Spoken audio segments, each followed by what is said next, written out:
The term dystopian literature, as George Orwell's book 1984 and similar are described, is a kind of linguistic weapon, a way to categorize and compartmentalize dangerous truths as mere speculation or fantasy.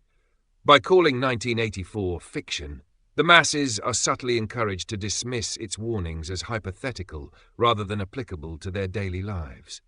Yet, upon closer analysis, it's less of a fictional prediction and more of an observation of patterns that have existed for millennia. The real genius of modern control is its ability to make the cage invisible.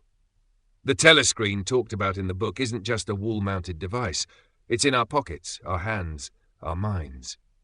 And yet, unlike Orwell's vision, where people were forced to submit, the modern world achieved something even more insidious: voluntary enslavement through distraction, entertainment, and the illusion of choice.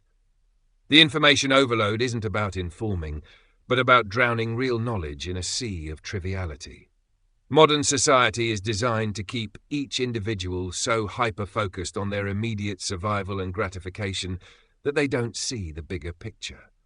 The system doesn't have to force people to comply when it can keep them so distracted they don't even recognize their own chains. It's not oppression with a boot, it's oppression with a dopamine hit. 5D chess. And the most dangerous move? Convincing people they're free while their minds remain caged. At its core, the battle isn't political, economic, or even technological. It's vibrational. It's about consciousness itself. The ancient axiom, know thyself, wasn't just philosophical advice. It was a direct path to liberation. When people truly understand what they are, not just as egos in a fleeting physical body, but as beings of awareness interfacing with a vibrational universe, then control structures crumble. Because the only real control they ever had was over the perception of reality, not reality itself. And that's why the real war is on knowledge. Not just the destruction of physical libraries, as has been done countless times in history, but the systematic fragmentation and suppression of esoteric and scientific truths that could allow people to see beyond the illusion. If psychic abilities weren't real, intelligence agencies wouldn't have spent decades funding remote viewing and consciousness experiments. If frequency and vibration didn't affect reality, the elite wouldn't hoard ancient knowledge that speaks precisely of these principles. If energy couldn't be harnessed for manipulation, the world's most powerful groups wouldn't be obsessed with mind control on a societal scale. True governance isn't about laws or policies, but about resonance. A society that functions harmoniously isn't ruled by coercion, but by alignment with natural law, energetic, vibrational, and consciousness-based. When the people governing are not just intelligent or charismatic, but deeply in tune with higher awareness, deception becomes impossible. A truly aware being sees deception not with logic alone, but with an innate vibrational knowing. This is why revolutions fail. They attempt to change the external system without shifting the internal state of the collective. New rulers emerge with the same disharmonious consciousness as the old ones, and the cycle repeats.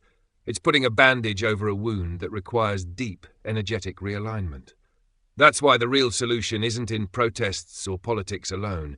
It's in reclaiming knowledge, expanding consciousness, and breaking free from perceptual limitations. Until that shift happens, the external world will always reflect the same distortions. Most so-called revolutions are just minor course corrections within the same system of control. People fight for a slightly more comfortable cage, rather than questioning why cages exist at all. The protests, the debates, the uprisings, most of them revolve around negotiating the terms of servitude, not breaking free from servitude itself. And the insanity runs deep.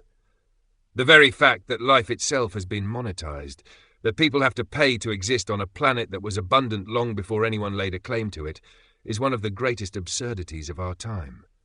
But it's a testament to how effective the programming is. People don't even question it. They just accept it as a law of reality, rather than an artificial construct. Same with food. The mass slaughter of sentient beings, not out of necessity but habit, conditioning, and convenience. The argument is always framed in terms of price, industry, or tradition, never in terms of why we have normalized turning beings into commodities in the first place. Just like taxation, it's a foundational distortion that people accept without seeing how deeply unnatural it really is. The real revolution isn't political, it's existential. It's about fundamentally reassessing the entire structure of human civilization, from our relationship with nature to our relationship with each other.